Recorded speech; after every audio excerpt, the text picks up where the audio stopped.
एक ऐसा मंदिर जहां शिव भी है और शक्ति भी।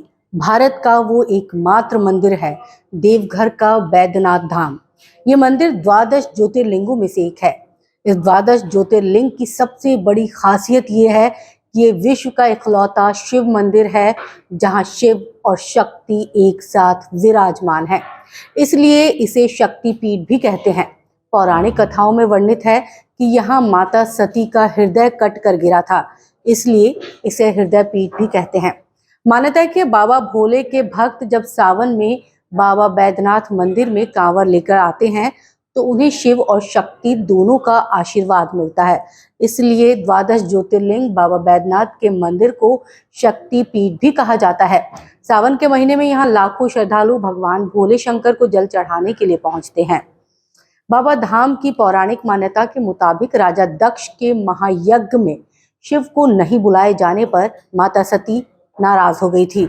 उन्हें अग्निकुंड में उन्होंने खुद को समाहित कर लिया था, जिसके बाद भगवान शिव क्रोधित हो गए और माता सती के मृत शरीर को अपने कंधे पर लेकर तांडव करने लगे। शिव के इस क्रोध से प्रलय आ जाता। ऐसे में भगवान विष्णु के चक्र से सती के शरीर के टुकड़े टुकड़े कर दिए गए। जहां जहां भी शरीर का हिस्सा गिरा वो शक्तिपीठ कहलाया। देवघर बैद्यनाथ धाम में माता का हृदय कटकर गिरा था, इसलिए इसे शक्तिपीठ भी कहते हैं। इस नगरी में आने से शिव और शक्ति दोनों का आशीर्वाद मिलता है। यहाँ के पुरोहित बताते हैं कि यहाँ पहले शक्ति स्थापित हुई, उसके बाद शिवलिंग की स्थापना की गई। भगवान भोले का शिवलिंग सती के ऊपर स्थित है, इसलिए इसे शिव और शक्ति के मिलन स्थल के तौर पर भी जाना जाता है। यहाँ आने वाले सभी भक्तों की मनोकामना पूरी होती है। यहाँ आने वाले भक्तों को शिव और शक्ति दोनों का आशीर्वाद मिलता है।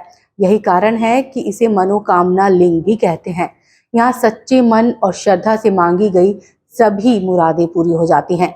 श्रद्धालु बताते हैं कि ये विश्व का इकलौता मंदिर है जहाँ पर शिव और शक्ति दोनों एक साथ विराजमान है और इसीलिए इसकी महिमा इतनी ज़्यादा अपरंपार है।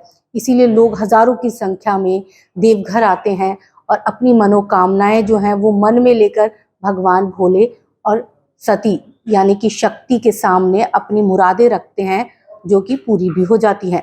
इसलिए श्रद्धालु जब बाबा धाम आते हैं तो जल का एक पात्र शिवलिंग पर भी अर्पित करते हैं और दूसरा माँ पार्वती पर अर्पित करते हैं, यानी कि पार्वती मंदिर में अर्पित करते हैं। श्रद्धालुओं के मुताबिक यहाँ पर मांगी गई उनकी सारी मुरादें अभी तक पूरी हुई हैं और मनोकामना है कि अगर आप भी देवघर जाते हैं और वहाँ पर जो है शिव और शक्ति दोनों की आराधना करते हैं तो आपकी भी तमाम मनोकामनाएं पूरी हो जाएं।